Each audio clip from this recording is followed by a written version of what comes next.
This is life in the Amazon. Number 1. There are about 400 to 500 tribes inside the Amazon rainforest, and about 50 of them have no contact with the outside world. They don't have electricity, a formal education system, or other convenient amenities that we see every day of our lives. The people live in settled villages by the rivers or have nomadic lifestyles deep inside the forest. Number 2. The small indigenous group in the Amazonian rainforest is called the Akunstu, and as of today, there are only 3 people left.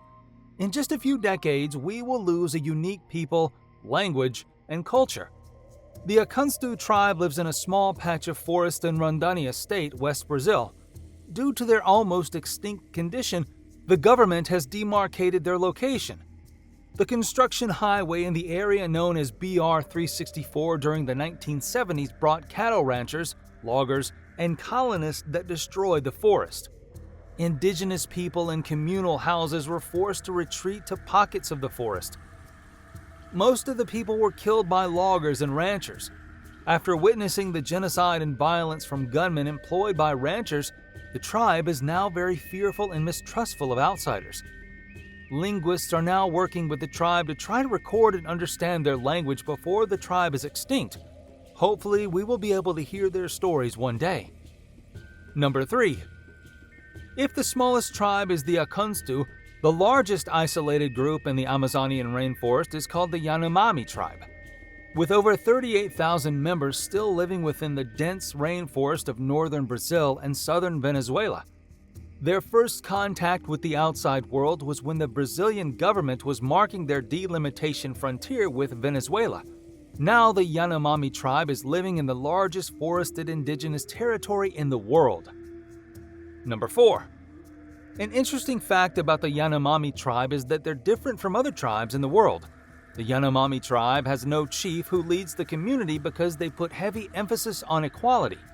Decisions are made by consensus, usually after long debates where everyone in the tribe communicates their opinion on the matter. Instead, the Yanomami have shamans. Shamans are warriors and connect the tribe to the spirit world to act as shields against evil powers emanating from humans and non-human beings.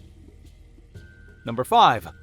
The Amazonian tribes, or the Yanomami tribe to be exact, have a well-known figure, Davy Copa, whom people call the Dalai Lama of the rainforest. He is a renowned Yanomami shaman who has won the Right Livelihood Award or the Alternative Nobel Prize. The shaman has successfully led his people through a 20-year campaign to protect the Amazonian forest. His journey outside of the Amazon began in 1989 when he traveled to Europe and visited the organization Survival International. He has since traveled extensively to campaign for the protection of the Amazon from mining, ranching, logging, and fire.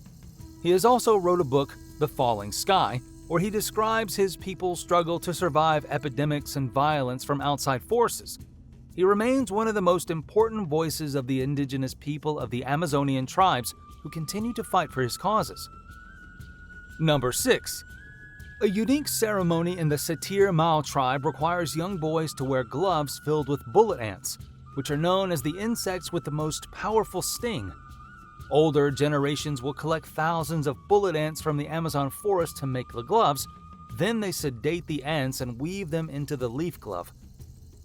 When the ants are starting to become conscious, the young boys will have to insert their hands into the gloves for a full 10 minutes. The community will start dancing and singing to give the boys distractions from the bullet ants. According to their belief, this is to instill the value that a life without suffering or effort isn't worth anything. The ceremony is the ultimate test of bravery and strength, and the young boys must pass through the designated time without shedding a single tear if they want a position as tribal warriors. Number 7. The Awa people are also another indigenous tribe in the Amazon that's at risk. Previously, the Awa people were nomadic hunters and gatherers who scoured the forest for food. Because of colonization in the area, most of the members were forced to resettle in Amazon villages and abandon their nomadic lifestyle.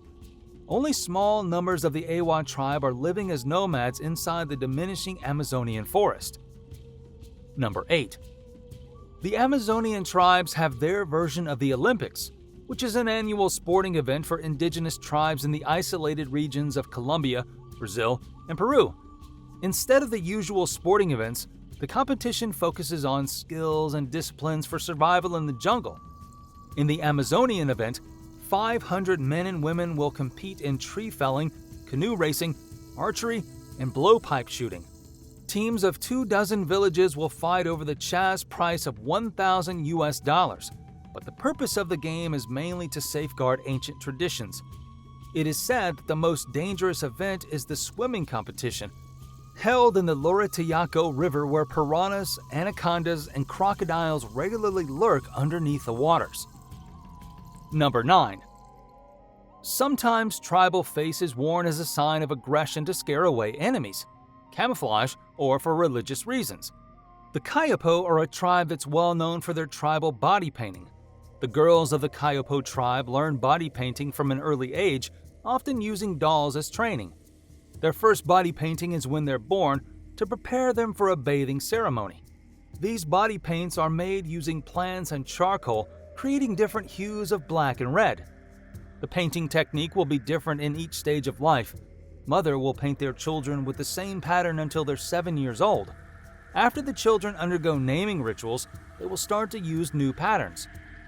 There are also special patterns for warriors returning from battles or funeral ceremonies. Number 10. Clothing varies from tribe to tribe, with each having its unique signature style. Most of the uncontacted tribes living in the forest go naked, with a few accessories made from bones and teeth. For the tribes that have already established contact with the outside world, they usually wear leather clothing made from the animals they catch, straw skirts, or even ready-made Western garments. Number 11. Unlike city dwellers who live with their families in individual houses, tribal people's houses are communal and big. These round huts are made of wood, bamboo, and straw. The large houses can fit as many as 400 people inside and are known as yanus or shabanos. Yanus are two different areas, a communal central area and private family rooms. The central area is usually used as a place for rituals, feasts, and games. Each family has their fire pit where food is prepared and cooked during the day. Then at night, people will sleep in hammocks near the fire to keep them warm. Number 12. You may find this weird, but a tribe in the Amazon called the Hivaro has a curious tradition of brothers inheriting a deceased wife or wives. The Hivaro tribe lives in the foothills of the Andes. There are around 7,800 individuals who live here, but there are plenty of Hivarian speakers living outside, such as the Shur, Ashwar-Shur, Agaroana, and Huambisa. Polygyny in the Hivarian culture is common, which is when men have 2 or more wives to have a more productive household in terms of food production or others. The Hivaro tribe is known for their unique system of inheritance. The normal Hivarian man would acquire property such as a house he built, artifacts he made or received. When he dies, these items will automatically go to his son of post-puberty age. But if the man has no son, it will go to his eldest brother. And along with his properties, the brother will also inherit his wife or wives. In the event the man has no brother, then the wives and properties will go to his eldest parallel cousin. That's because the male relative closest to the deceased has to be responsible to take care of the widow and children. Although it's not required for the widow to become the relative's wife, they frequently do so. Number 14. Their territory is in danger every minute. An area of Amazon rainforest the size of 5 football fields is cut down. It is estimated that currently 17% of the Amazonian forest is already lost to deforestation. Another worrying fact is the tipping point where there's no turning back is 20% of deforestation. This means that the Amazon can no longer sustain itself as a tropical forest, and we would lose the largest lungs to our Earth. Number 15. The Amazonian tribes encounter dangerous animals daily. This includes Amazonian giant centipedes that can grow up to 12 inches long and kill people with their venom. There's also the black caiman, the largest species of alligator and piranha. Amazon is also home to the legendary green anaconda, which is the largest snake on the planet that roams in shallow waters to sneak up on its prey. The green anaconda will use its muscles to crush and constrict victims and devour them. Number 16. Many Amazonian tribes believe in animism, and spiritually is a big part of their lives. They believe that their well-being is controlled by innumerable supernatural powers, which can inhabit objects, living beings, and nature in general. The health of the body is often related to certain ceremonies, such as perforation of lips, nasal septum, earlobes, body painting, or other adornments. An example of this practice is a little stick passed through the nasal septum used to prevent sickness. Several fishermen and hunters usually take precautions by scarring their arms or abstaining from certain foods to have a successful season. Tribes are also used to utilizing stimulants and narcotics as hallucinogens to produce visions and shamanistic practices. Aside from religious ceremonies, shamans also practice medicine using these hallucinogens and knowledge from visions. Number 17. A certain Yanomami group called the Yanomami Tribe is one of the most isolated tribes in the world.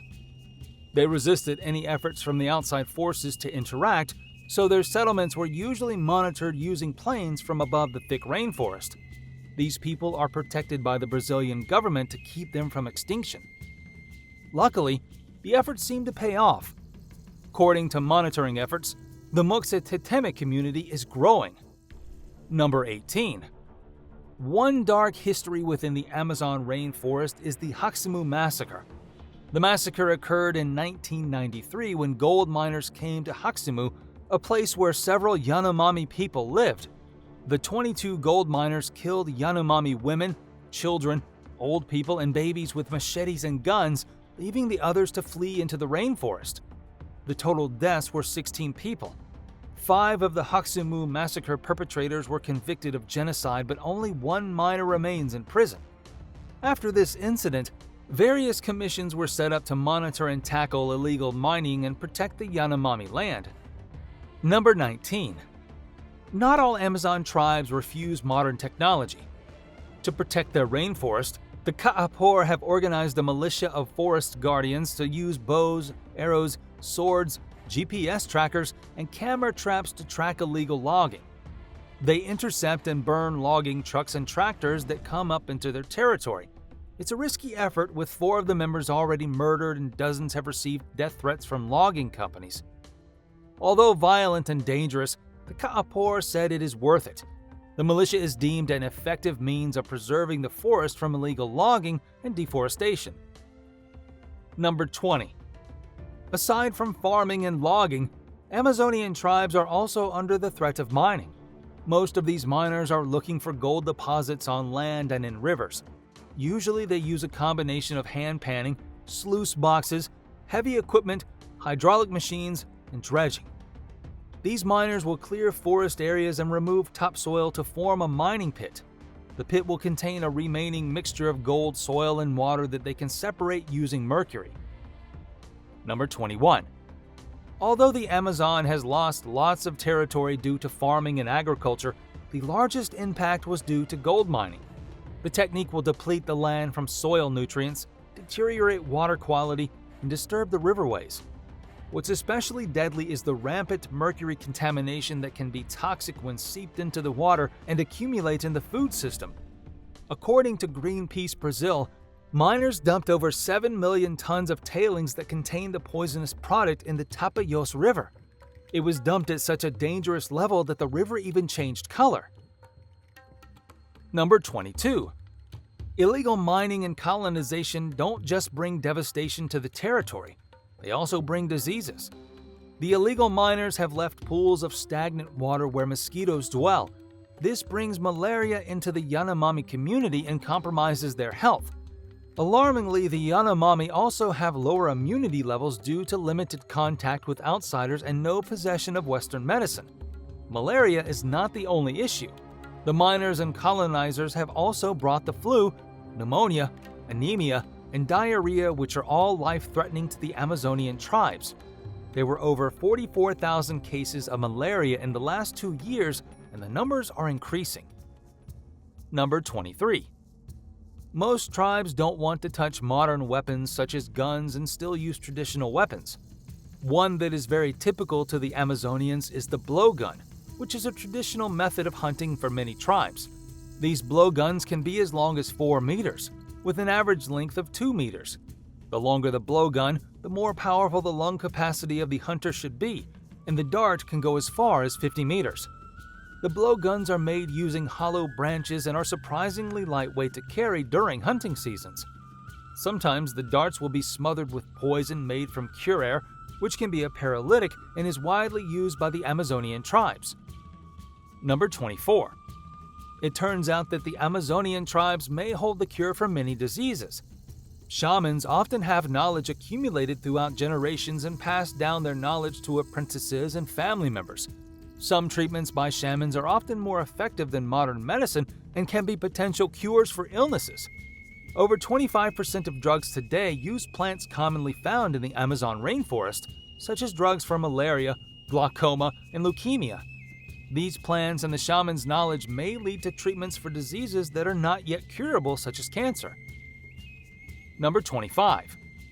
Aside from threats from outsiders, Amazonian tribes' territory is also in danger from a strange phenomenon: log jams. Log jams are large pieces of timber that partially or completely obstruct river channels. These floods kill off as much rainforest per year as human activity. The pileups will reroute water flow, erode the riverbanks, and transport massive amounts of sand that will eventually kill off surrounding trees. These flooded areas can even turn into savanna, which means fewer trees are absorbing carbon dioxide and increase the risks of global warming. Number 26. Amazonian tribes are also under threat from groups of drug trafficking outsiders. It is said that the Javari Valley Indigenous Territory is a corridor to the cocaine trade, and it's where indigenous expert Bruno Pereira and journalist Don Phillips were recently murdered by drug traffickers. These drug traffickers are often involved in environmental crimes such as illegal logging, fishing, and mining. After getting the money through illegal activities, they will invest in drugs and vice versa. This creates a chain of crime that sustains itself. The homicide rates in the Amazon region have been growing due to these cartel activities, forcing many indigenous communities to leave the state to save their lives. The Amazonian tribes have lived in the territory for thousands of years without causing any disturbances. Sadly, their existence may be endangered due to outside interference. Number 27. The Aai Berry, which came from the Amazon, is a popular fruit that's been dubbed as a superfood. They're found to have rich nutritional benefits and antioxidant properties that can give people healthier bodies. It was previously eaten by the indigenous tribes as a main ingredient in their cooking. Now it's been made as juice or sorbet for the modern palate. But the popularity of acai juice came at a price: the Amazon forest's biodiversity. Ever since the craze in the early 2000s, traditional farmers have flocked to the Amazon forest and created single crop fields of acai palms to cater to the market. Expansions of the acai berry farms also displaced many indigenous people from their land. Number 13. The acai berry is not Amazon's only natural resource getting attention from the world. The great Amazonian tree frog is also gaining popularity within the super cleanse trend. Amazonian tribes usually use these frogs for their healing properties, where a person will burn a small area of the skin and apply the frog toxin called cambo to the spot to be absorbed by the skin. At first, the person will feel serene, then turn into moments of agony that will compel you to vomit. This is where the cleanse comes in. According to experts, the practice can cure depression, drug dependency, heart problems, high blood pressure, and stomach issues. If you're interested, you can go to Cambo Holistic Practitioners. Without these indigenous tribes, the vast knowledge and the sustainability of the Amazon forest may be threatened. Let's hope that the people will start paying attention to these issues and stop contaminating the area so that the Amazon tribes can finally live in peace.